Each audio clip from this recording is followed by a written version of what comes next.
Prêt pour un check-up de nos mauvaises manies? C'est parti! On va voir ensemble comment transformer nos petites erreurs en bonnes habitudes, pour une vie plus saine et plus sereine. Qui n'a jamais eu envie de s'évader du bruit ambiant en montant la musique à fond dans ses écouteurs? Que ce soit dans le métro bondé, en marchant dans la rue, ou même chez soi pour se couper du monde, on a tous déjà ressenti ce besoin de s'isoler dans sa bulle musicale. C'est devenu un réflexe, presque un geste automatique, pour se créer un cocon sonore et oublier le stress du quotidien. Mais ce qu'on oublie souvent, c'est que nos oreilles, elles, encaissent tout. À l'intérieur, il y a des cellules minuscules, appelées cellules ciliées, qui transforment les sons en signaux pour notre cerveau. Elles sont ultra fragiles, et une fois abîmées par le volume trop fort, elles ne repoussent jamais. C'est irréversible. Chaque excès de décibels, c'est un pas de plus vers la perte d'audition. Le pire, c'est que la perte d'audition ne prévient pas. Elle s'installe petit à petit, sans qu'on s'en rende compte. Un jour, on réalise qu'on fait souvent répéter les autres, qu'on a du mal à suivre une discussion dans le bruit, ou qu'on entend moins bien certains sons. Et là, il est souvent trop tard pour faire marche arrière. Les médecins sont formels. Pour protéger son audition, il ne faut jamais dépasser 60% du volume maximum sur ses appareils. Et surtout, il faut s'accorder des pauses régulières pour laisser reposer ses oreilles. C'est une règle simple, mais essentielle, pour garder une bonne audition toute sa vie. L'idéal, après chaque heure d'écoute, offrez-vous au moins 15 minutes de silence.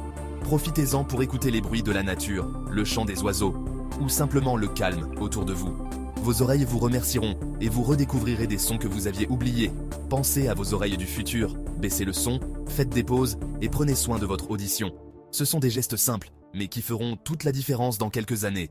Vos oreilles vous diront « merci », croyez-moi. Et en bonus, en gardant le volume raisonnable, vous resterez connecté à ce qui se passe autour de vous. Vous entendrez si quelqu'un vous appelle, si on vous prévient que vous avez fait tomber votre portefeuille, ou si une annonce importante est diffusée, expérience vécue. Parfois, baisser le son, ça sauve la mise. On le sait tous, il faut boire de l'eau, mais qui y pense vraiment toute la journée? Quand on ne boit pas assez, tout ralentit. Maux de tête, fatigue, peau terne, reins en galère. L'astuce?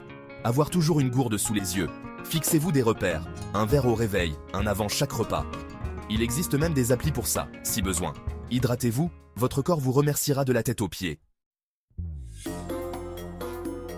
Beaucoup de gens pensent que sauter un repas, surtout le petit déjeuner, est une bonne astuce pour gagner du temps le matin, ou même pour perdre du poids plus rapidement. On se dit qu'en évitant ce repas, on pourra se concentrer sur d'autres tâches ou réduire les calories de la journée. Mais en réalité, ce n'est pas aussi simple que ça. Sauter le petit déjeuner, c'est comme priver son corps de carburant, au moment où il en a le plus besoin. Mauvaise idée, votre corps, privé d'énergie, passe en mode économie. Il ralentit le métabolisme, brûle moins de calories, et se prépare à stocker davantage lors du prochain repas. Ce mécanisme de survie, hérité de nos ancêtres, n'est pas adapté à notre mode de vie moderne. Le résultat? Vous vous sentez fatigué, moins concentré, irritable, et votre humeur en prend un coup. Sur le long terme, ce comportement peut même entraîner une prise de poids, car le corps compense en stockant plus de graisse, et en réclamant des aliments plus caloriques plus tard dans la journée. Si vous manquez de temps le matin, il existe des solutions simples. Préparez un snack la veille, un fruit, un yaourt, quelques amandes ou une barre de céréales. Cela ne prend que quelques minutes et peut faire toute la différence pour votre énergie et votre humeur. Votre corps a besoin de régularité pour fonctionner de façon optimale. Manger à heure fixe aide à stabiliser la glycémie, à éviter les fringales et à maintenir un bon niveau d'énergie tout au long de la journée. Nourrissez-le bien et il vous le rendra en énergie, en concentration et en bonne humeur. Un repas équilibré, même rapide, peut transformer votre journée. Sauter un repas, c'est un mauvais calcul. Prenez soin de vous et votre corps vous remerciera à long terme. Le soleil, c'est la vie, mais aussi un ennemi invisible. Les UV, même par temps nuageux, abîment la peau, accélèrent le vieillissement et augmentent le risque de cancer. Les coups de soleil, c'est le signal d'alarme, mais les vrais dégâts sont invisibles. La solution? Protection solaire tous les jours sur les zones exposées dès que l'indice UV dépasse 3. SPF 30 minimum, appliquez généreusement. Pensez-y comme un bouclier invisible. Votre peau de demain vous dira merci. Protégez-vous, même hors vacances. Je dormirai quand je serai mort. On l'a tous dit, mais le sommeil, c'est vital. C'est le moment où le corps et le cerveau se réparent. Manquer de sommeil, c'est affaiblir sa mémoire, son immunité, dérégler l'appétit et l'humeur. Adopter des horaires réguliers, même le week-end. 7 à 9 heures par nuit, ce n'est pas un luxe, c'est une nécessité. La prochaine fois que Netflix demande « Toujours là ?», répondez « Non, je dors ». Votre corps vous remerciera. Boire de l'eau glacée pendant ou après un repas, c'est un choc pour la digestion. Le froid ralentit la circulation, solidifie les graisses et perturbe l'estomac. Résultat, digestion ralentie, ballonnement, crampes. Préférez l'eau à température ambiante ou tiède. Gardez l'eau glacée pour les grosses chaleurs, loin des repas. Votre estomac vous dira merci. On respire sans y penser, mais la plupart d'entre nous le font par la bouche, surtout stressés. Le nez filtre, réchauffe et humidifie l'air, protège les poumons. Respirer par la bouche, c'est laisser passer microbes et air sec. La respiration nasale améliore l'oxygénation, le sommeil et réduit le stress. Prenez conscience de votre respiration. Fermez la bouche, inspirez par le nez. Petite habitude, grand bénéfice. On scrolle au lit, persuadé que ça détend. Mais la lumière bleue des écrans bloque la mélatonine, l'hormone du sommeil. Résultat, on s'endort mal, sommeil de mauvaise qualité, yeux fatigués. Règle d'or, pas d'écran 1 heure avant de dormir. Remplacé par un livre, un podcast ou une vraie discussion. Votre cerveau passera en mode nuit et vous dormirez mieux. Essayez, vous verrez la différence. Manger vite, c'est sauter la première étape de la digestion, la mastication. Bien mâcher, c'est faciliter le travail de l'estomac, éviter ballonnement et mauvaise absorption. Mâcher lentement envoie aussi le signal de satiété au cerveau. Si vous mangez trop vite, vous risquez de trop manger et de vous sentir lourd. Posez vos couverts entre chaque bouchée, savourez. Manger en pleine conscience, c'est la base pour bien digérer. Prenez le temps, votre corps vous remerciera. Café, boissons énergisantes. La caféine est partout. À petite dose, elle booste. Mais à trop forte dose, elle stresse le corps, ruine le sommeil et crée un cercle vicieux. La caféine reste longtemps dans le corps. Un café à 16 heures, et vous en avez encore la nuit. Limitez la caféine, surtout après 14 heures. Écoutez votre corps, reposez-vous vraiment. Le vrai carburant, c'est le sommeil.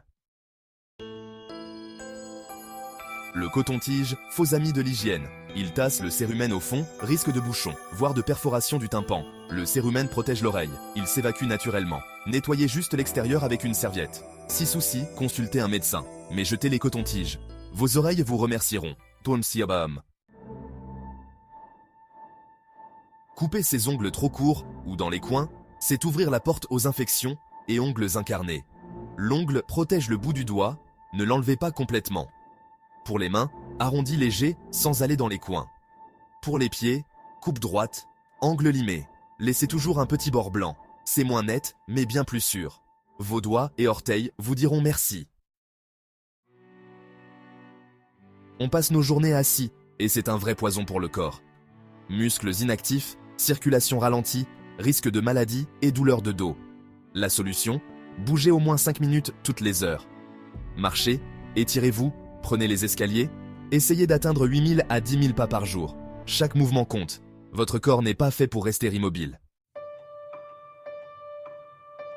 Croiser les jambes, c'est élégant, mais ça comprime les vaisseaux, gêne la circulation et peut causer varices et douleurs. Ça peut aussi déséquilibrer le bassin et la colonne. Idéal, pieds à plat, genoux à angle droit. Si vous croisez, faites-le aux chevilles et changez souvent de côté. Petits ajustements, gros bénéfices. Votre circulation vous remerciera. Tête penchée sur le téléphone, c'est le text neck. Pression énorme sur la nuque, douleur, usure des vertèbres. Plus la tête penche, plus la pression augmente. Solution, montez le téléphone à hauteur des yeux. Faites des pauses, étirez votre cou, ce n'est pas si bizarre, c'est juste bon pour votre dos. Préservez votre colonne, elle vous portera longtemps. Le text neck, c'est non. Voilà, le bilan est fait. Pas question de devenir parano. Mais prendre conscience, c'est déjà agir. Commencez petit, baissez le son, bougez plus, dormez mieux. L'important, c'est l'équilibre, pas la perfection.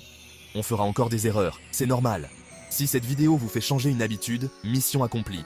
Prenez soin de vous, de vos oreilles, de votre dos et de votre éponge. À la prochaine.